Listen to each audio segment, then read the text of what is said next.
முதல்ல சங்க காலத்துக்கு போயிடுவோம்.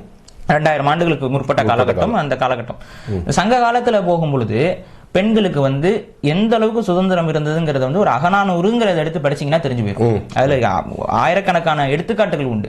ஒரு பெண் வந்து எந்த அளவுக்கு வந்து தன்னுடைய தான் யாரை விரும்புகிறாளோ அவனிடம் அவங்க வந்து விருப்பத்தை தெரிவிக்கக்கூடிய ஒரு முறையும், அந்த காதல் ஒரு யாரும் அந்த காதலுக்கு தடையாக இருந்த மாதிரியே அங்க குறிப்புகள்லாம் கிடையாது.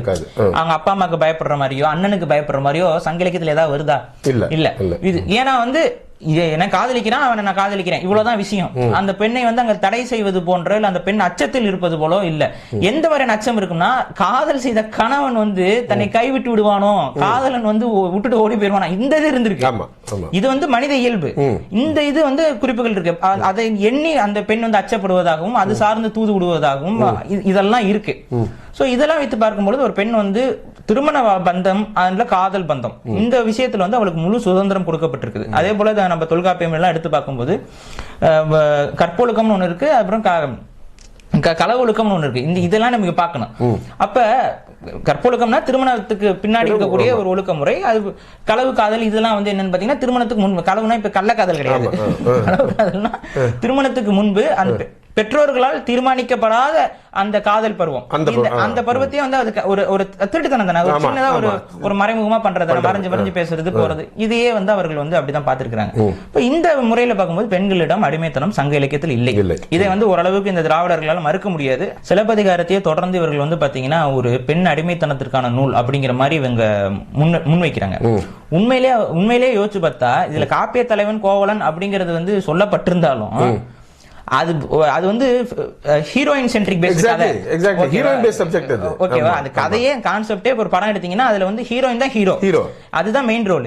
அந்த மெயின் ரோல் வந்து ஒரு பிரச்சனை, அதாவது தன்னுடைய கணவன் தவறு செய்து ஒரு தவறான வழியில போயிடுறான். அவன் திரும்பி வரும்போது அவனை ஏற்றுக்கொள்வதும் திரும்ப அவனுக்கு துணை நிற்பதும் என்ன அப்படிங்கிறது, அந்த குடும்ப ஒழுக்கம் என்ன அப்படிங்கறத வந்து அந்த பெண் கதாபாத்திரம் காட்டுது. அதற்காக எந்த அளவுக்கு அது போகுது. அப்ப இதுல என்னன்னா அந்த காலத்திலேயே இது ஆண்களுக்கு எதிராக எழுதப்பட்டதுதான். நீங்க இப்படி பார்க்கும்போது யோசிச்சு பாத்தீங்கன்னா ஆம்பளை தப்பு பண்றான், ஆனா அப்ப கூட பொம்பளை மன்னித்து அவனை ஏற்று அவனுக்காக வாதிடுறா. பெண்ணுடைய தன்மையையும் சொல்லக்கூடியது. அதே கண்ணகி வந்து அப்பவே போய் கோவலன் தப்பு செய்யும் போது போய் புடிச்சு இழுத்துட்டு போய் அரசங்கிட்ட போயிட்டு அவன் பேர் தப்பு பண்றான்னு சொல்லி போட்டு கொடுத்து அவனை கொலம் கூட பண்ணிருக்கான். நடக்குது இல்ல, நம்ம கோர்ட்ல இழுத்துட்டு போயிடுறாங்க. ஆனா அவ என்ன பண்றா, கணவன் வந்து தான் தப்பை தானே உணரட்டும்ங்கிறனாலதான் விடுறா. அவனே உணர்வான்ட்டு. அவன் உணர்றான். எப்ப உணர்றான்? மாதவி கிட்ட போய் பாடுறாங்க, 2 பேர் பாடிக்கிட்டு இருக்காங்க. மாதவி வந்து நிலவை வந்து புகழ்ந்து பாடுறா. நிலவை வந்து ஒரு ஆடவனாக அவள் எண்ணி பாடுறா. இவருக்கு அதுக்குள்ள ஒரு பொசிசிவ்னஸ் வந்துருச்சு. என்னடா நிலவை போய் ஆடவனா புகழ்ந்து பாடுறான்னு சொல்லி இவன் வந்து எதிர்பார்த்து பாடும்போது வந்து மாதவியை கொஞ்சம் நோஸ் கட் பண்ற மாதிரி ஒரு பாடல் பாடுறா. அதுக்கு மாதவி எதிர்பார்த்து போடும்போது அவ என்ன சொல்றா, நான் ஒன்னும் ஒன்ன மாதிரி கிடையாது, இருக்கிறவளை விட்டுட்டு இன்னொருத்த நினைத்து போறதுக்கு அப்படிங்கிற மாதிரி இவனை நோஸ் கட் பண்றா. அப்பதான் இவனுக்கு புரியுது கண்ணகிக்கு நாம் செய்த துரோகம் என்ன. இவ வந்து ஒரு இதை பாடும் பொழுதே நமக்கு நம்ம மேல என்னன்னா கண்ணகி நம்ம விட்டுட்டே வந்துட்டோமே, அப்ப நம்ம கண்ணகியை வந்து நம்ம திரும்ப வந்து ஏதாவது பண்ணி அவளை காப்பாத்தணும் அப்படிங்கிற எண்ணம் தான் அவனுக்கு மேலோங்குது. அதனாலதான் சொத்தெல்லாம் இழந்திருந்தாலும் வெறுங்கை வீசிட்டு போய் அவன் எப்படியாவது கண்ணகியை காப்பாத்தணும்னு தான் போறான். போகும் பொழுது அவனுக்கு முதலாக அவ சிலம்பை எடுத்து கொடுக்கிறார். இதுதான் நம்ம இங்க புரிந்து கொள்ளுது. இது எல்லாமே வந்து உமன் பேஸ்டு சப்ஜெக்ட். மாதவி வந்து நீங்க பொதுமகளிர் எல்லாம் சொல்ல முடியாது. அவங்களுக்கும் ஒரு கற்பொழுக்கம் இருந்தது. அவங்களுக்கு இது என்னன்னா இந்த கதை வந்து நடந்ததா நடக்கலையாங்கிறது வேற.